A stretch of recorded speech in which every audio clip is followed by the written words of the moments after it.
So I was inspired by, good morning, inspired by the normative of our times. And it seems that there's a great necessity for advice. It seems that life, as always, still, as it used to be, is a riddle. We need to find our way somehow. And it shouldn't be just a random way. We all want some kind of dignity, some kind of order. Nobody likes chaos too much or too long. For some time we can cope with it. We call it data or punk or something like this. And we want to tear things apart so we can restructure them maybe. And in all this, there is really at the basis of all, and thank you for being in a yoga class, because in a yoga school, we're taking care of those things. At the basis of the motive why we actually ask questions and we want advice is because we want to know what everything is about. And we want some form of reason or some kind of value in our lives that we agree with, and that there's nobody who wants chaos and conflict, like as a goal. Now, of course, in times where identity has become something quite fluctuative, who are you and who can you be, and who can you be fully, with acceptance, for yourself, and also accepted by the world. And that seems to be more and more of a riddle. Just a moment ago, you could be a guy or girl, and that was okay. And, now it's more complicated than that. I'm not saying per se that's bad or good. I'm just saying that to have some kind of, to rest in your identity because it's not challenged all the time, that is something that we're lacking. And that leads to, a whole mass market of coaches and advice. Everybody, is telling everybody what to do. But I think basically and foremost, we need to know what we do and what our motive is for ourselves. Because it's so easy to run around and to give your best friend advice about, her broken heart because she has, a crisis.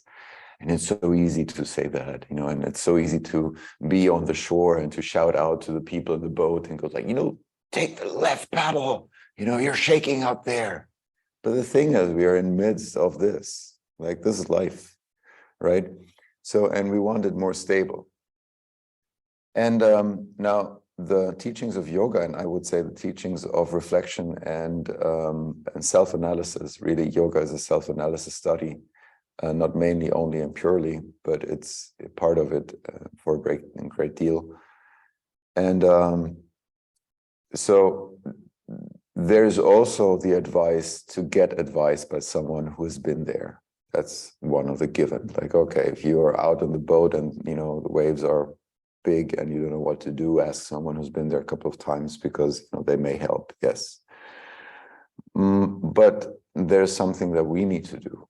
There's something that before we ask for advice, before we even give advice to someone, there's practices. There's a ladder of practices that we can address, and that there's one basic practice that is at the base of all the teachings. And that basic practice that is at the base of all teachings is compassion. This is the alpha and omega of everything that you can do with yourself and in the world. It should be somewhat woven in, or has to do with your capacity for compassion, for your capacity to actually feel, to be fragile, vulnerable, what it takes first to learn compassion. Because if you don't feel yourself, then it's very hard to understand and to anticipate what the feeling for somebody else is. So it is also one's acceptance that if you avoid pain, by all means, you cannot see pain in the world, and you won't take any measures to avoid that pain because you just simply don't feel it. What's your problem? That's the main thing. Because we don't feel it, right? If we don't feel what it means to be without a home, to be without any, destination, where to go next, to be somewhat safe for you and your family, or where to find food, you hardly find the compassion for someone who's in that situation. So it really starts with compassion, and compassion has a self-ordering effect. The scriptures more or less come down to, if you want to make it simple, and sometimes it's needed, to that one thing. Tad eva sadyatam. That's the only thing that you need to remember. Remember kindness and compassion. That's the basic practice.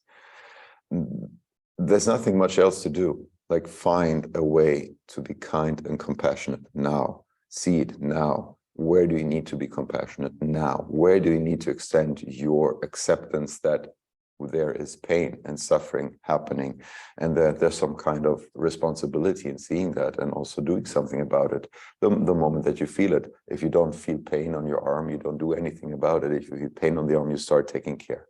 It's really as easy as that. Now, there's a reason why the things that are, painstakingly real in our face, because they are real, like a slaughterhouse, is hidden behind a wall. Why? Because, it's painful to see that. Now, but if we exclude that out of our, sight, we don't do anything about it. We go like, that's just normal. We don't think about it. But so many things can be normal that we don't think about. But once we invite them as reality and truth in our lives, we do something about it. So, yeah. Everything that we do as human beings should somehow serve not my own well-being only, but somehow the mutual well-being of everyone, and that we are in a team situation. I'm not alone. You're not alone. We are together in this. And what to do about it? Well, start compassion, because then we have a good plan, and we have not an agenda that is motivated by a nation or by an ideology, but something that we really, at the root of our being, share with one another. And that is the essential thing that does everything. We feel the world. We experience everything feelingly, not thinkingly. Thinking is something that copes with feeling then. So we experience the world feelingly.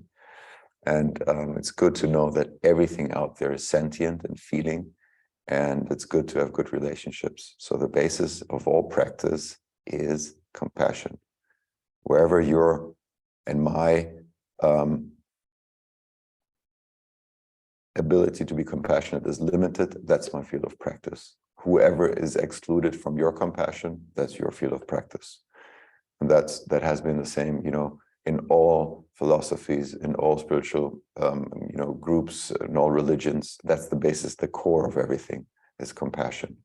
It's not compassion by, certain rule, regulation, or national identity or ideology, how it should be applied or not, but really the base of be with a being and be close enough with a being, call it tree, call it animal, call it human being, and you don't want it to suffer. That's the human condition. And this is the great thing that we are. Good to remember that.